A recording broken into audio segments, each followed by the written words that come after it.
Such a pleasure to be here with you, and thank you for everything you're doing.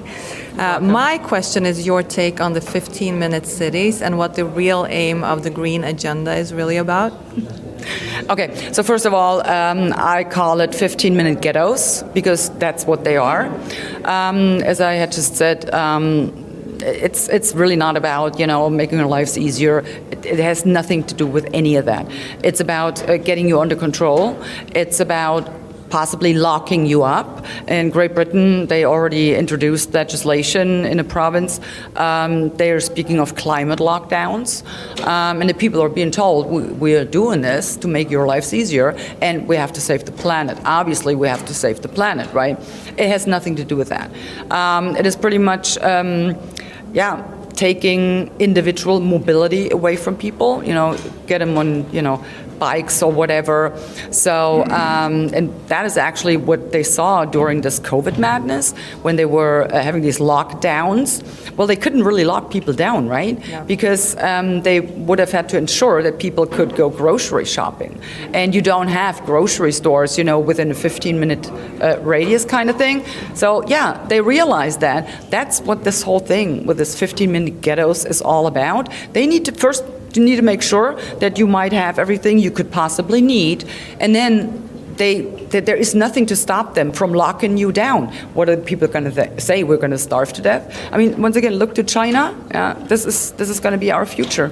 And once again, not 30, 40, 50 years. Now, we're talking now. And the aim of the green agenda? What do you think that's all about? Well, the green agenda is just part of, that overall agenda, which is to erect a totalitarian regime in which people are under complete control. That actually what it does, the Green Deal, the so-called Green Deal, it will impoverish people. We have seen that, people are barely capable of keeping up with their bills anymore. And energy prices, they're skyrocketing. In Germany, the idiot German government, they shut off the last of our nuclear power plants, and they're dreaming about, all these windmills generating enough electricity for Germany, who is, industrial nation. Seriously? Well, what happens if the sun is not shining and the wind's not blowing? Where is the energy coming from? Guess what? It's coming from France, from Poland, from whoever.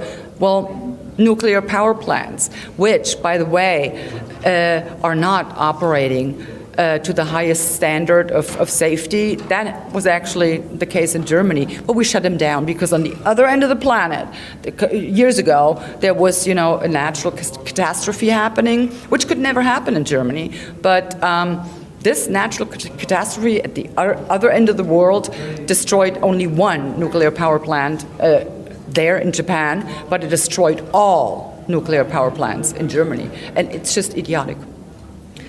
Yeah, so my last question is just, speaking up like you do and going against the mainstream agenda, are you ever scared that they're going to try to remove you from the position that you have and that's so very needed for all of us around the world?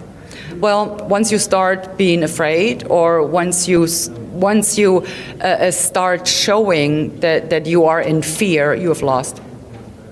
So, I mean, they can do whatever they want to me. They can threaten me, and remove me. Well, then go ahead and do it.